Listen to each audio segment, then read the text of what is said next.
Shopping at Sears in the 1950s wasn't merely shopping, but an experience of the American dream that we all wish to live.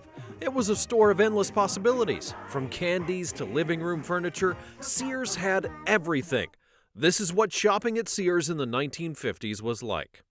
Now, we all know that Sears was a department store. However, Sears Roebuck and Company actually began in 1886 as a mail-order watch business founded by Richard W. Sears in Minneapolis, Minnesota. After relocating to Chicago and then partnering with watchmaker Alva C. Roebuck, the company expanded its product line and in 1893 became Sears Roebuck and Company.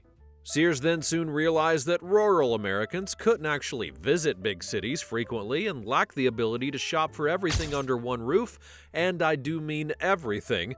Farmers near small rural towns typically purchase supplies, often at high prices and on credit, from local general stores with limited selections of goods. Prices were negotiated and relied on the storekeeper's estimate of a customer's credit worthiness. Sears would capitalize on this opportunity, rolling out an extensive mail-order catalog in no time. Now, it wasn't just a booklet, though. It was a massive and detailed guide that offered everything from clothing and tools to sewing machines and even pre-cut houses. They had it all, and they shipped the products nationwide. By 1894, the Sears catalog had grown to 322 pages and included many new items like sewing machines, bicycles, sporting goods, and even automobiles. Sears soon became the definition of a department store on paper. However, the journey of Sears did not end there. In the 1920s, Sears transitioned from paper catalogs to physical stores as cars became more common and more Americans moved to urban areas. Customers could now see products in person while still having the catalog to fall back on for items that weren't carried in the store. Later on in the decade, Sears began dominating the appliances market with the introduction of Kenmore washing machines, and unlike today, America produced appliances and devices with lifetime warranties.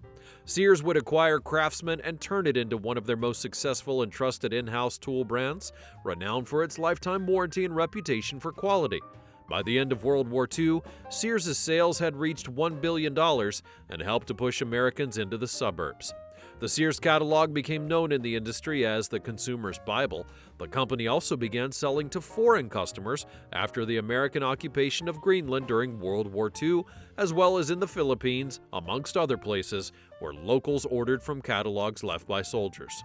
Sears would expand rapidly and set up stores in or near suburban shopping centers, places that families would visit for their groceries, clothing, and appliances. By the 1950s, they weren't only a store, they were a one-stop shop for the modern American family.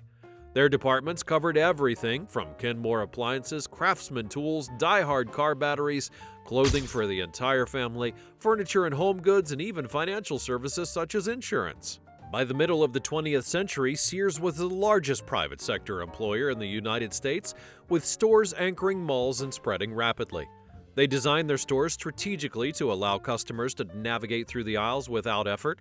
The appliance section featured the latest in home technology with live demonstrations of washing machines and refrigerators. The clothing department offered a wide selection of garments, from everyday wear to formal attire, and that ensured that every member of the household found something they liked. The hardware section was stocked full of Craftsman tools, which attracted DIY enthusiasts and professionals alike. On top of that, the pricing was consistent, and that helped Sears to build credibility and trust with their customers. Not only were their prices fair, but their products allegedly still run just as well today, according to some customers. Their lifetime warranty wasn't a joke after all. Their catalog was essentially the 1950s version of online shopping. Children would eagerly flip through its pages, marking their desired Christmas gifts, while adults planned household purchases, making the catalog an integral part of American life.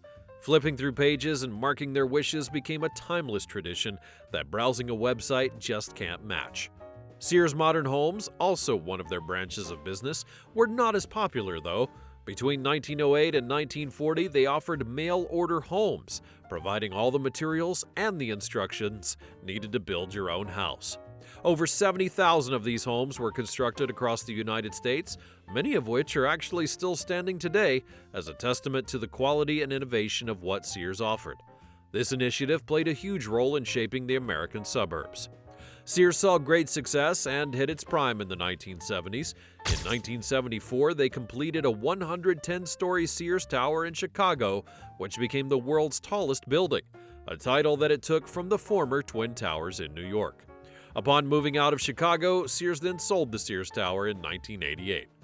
As successful as Sears was in its operations, it faced great challenges in the subsequent years, which put the reputation of the company in decline, something that it had held for over a century.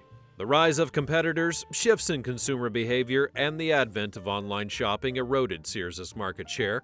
Competitors like Walmart, Kmart, and Target began to eat into Sears' customer base.